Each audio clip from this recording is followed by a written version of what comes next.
Good morning, everyone. Dr. Mendenhall, esteemed faculty, mentors, and fellow graduates, but last, and certainly not least, invited family and friends. I'm honored to be able to spend a few moments with you today to tell you why I believe that there are angels among us. I always knew I wanted to be a nurse. I just didn't know how I was going to make that happen. I hoped and prayed that someone would show me the way. In 1979, I became pregnant with my second child, and I became gravely ill. I was confined to bed rest in a hospital for the next 7 months. I only had a high school diploma and no real job skills, so how was I going to support my children? While lying in my hospital bed, an angel, a nurse, working on the unit, befriended me and told me about a one-year LPN program at the local technical school. We talked regularly, and she promised that she would help me get all of the paperwork done. Now, you have to remember, this is 1979, and there were no portable cell phones, no fax machines, none of the great stuff we've got today. So she couried my paperwork back and forth between the hospital and the school. My daughter was born 2 months early, weighed only 2 pounds, and I was terrified. But watching those nurses in the pediatric intensive care unit and the nurses who cared for me let me know that nursing would be the right choice. I was worried, though, how was I going to pay for this? I wanted this education desperately. Fortunately, there was a stipend program, and while my daughter was still in the hospital, I learned that I was also accepted to the nursing program. She came home exactly 1 day before classes started. While I was in school for my LPN certificate, I met another angel, the man who would become my husband, who happened to be interning at the same hospital where I was doing my clinical rotation.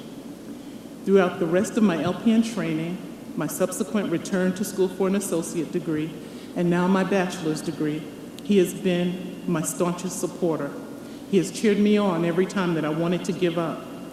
He continues to encourage me to not stop now, but to continue to push forward until I am satisfied that I have achieved my goals and dreams. When I was looking for a BSN program, I searched for programs that would give me a quality education and also one that I could comfortably afford. I often teased my husband, I'll have to work until I'm 90 in order to pay for this education.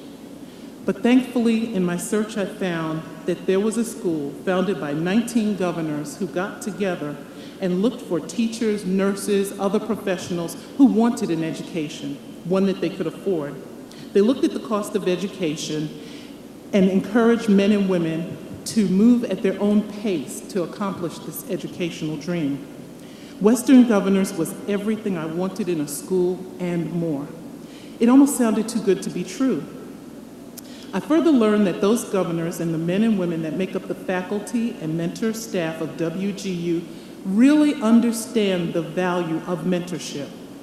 During my 2 years at WGU, the value of a great mentor was reinforced many, many, many times. Early in 2011, a visit to my doctor found that she thought I had breast cancer.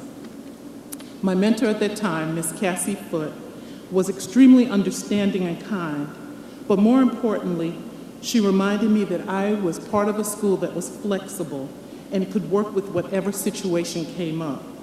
She helped me to remember to take one task at a time so that I did not become overwhelmed. Cassie kept saying, "Karen, calm down, you can do this." So even when I failed my math assessment, not once, but multiple times, she kept saying, "Trust me, you can do this." She offered me the help and support that I needed. And Cassie, I know you're here, and I thank you so much for all of your help and support. In the summer of 2011, I could finally see the end at the light of the tunnel. I was down to my last couple of tasks. I also got the great news that after multiple biopsies, countless doctor's visits, it was finally confirmed that I did not have cancer. Thank you. As I was winding things up, all ready to go, that August, my father, my other staunchest supporter, passed away.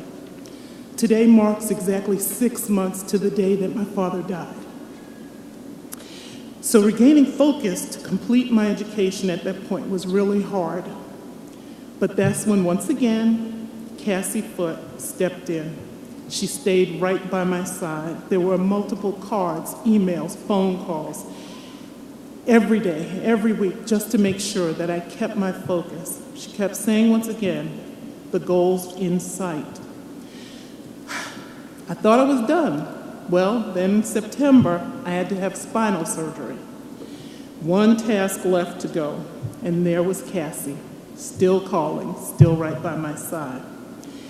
So on October 17th, I got a card in my WGU mailbox that said, "Congratulations, you did it."